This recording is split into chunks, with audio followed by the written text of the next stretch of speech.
ঈশ্বৰৰ প্ৰশংসা হওক। সৰ্বপ্ৰথমে সৃষ্টিকৰ্তা ঈশ্বৰলৈ কোটি কোটিবাৰ ধন্যবাদ জনাইছোঁ। মহান গুৰুজনা আৰু গুৰুমালৈ সেৱা জনাইছোঁ। মোৰ এটি সাক্ষ্য আছে।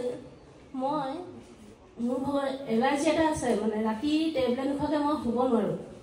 যেতিয়া মই খ্ৰীষ্টমাছৰ দিনাখনি আহিছিলোঁ তাত থাকিছিলোঁ, মই ৰাতি থাকি আৰু ৰাতিপুৱা মোৰ আমাক মানে আৰু দাঁতবাসীসকল আছিলে, এই মঞ্চটো চফা কৰিব দিয়া হৈছিলে।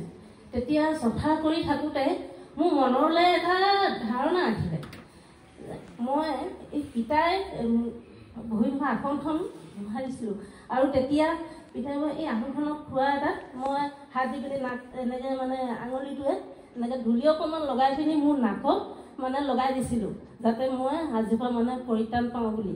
আৰু সেই দিন ধৰি ঘৰলৈ যোৱাৰ পিছৰ পৰা মানে মই এতিয়া টেবলেট নোখোৱাকৈ মানে শুব পৰা হৈছোঁ, নহ'লে মই ৰাতি সদায় শুবলগীয়া হয়। এয়াই মোৰ সাক্ষ্য আছে। আগলৈও যাতে ঈশ্বৰে শক্তি দিয়ক, এনেকৈ আমাক আশীৰ্বাদ কৰক আৰু এনেকৈ যাতে আমি সাক্ষ্য দিব পৰা সন্মত হওঁ, আমি তাৰ নিমিত্তে প্ৰাৰ্থনা কৰিছোঁ।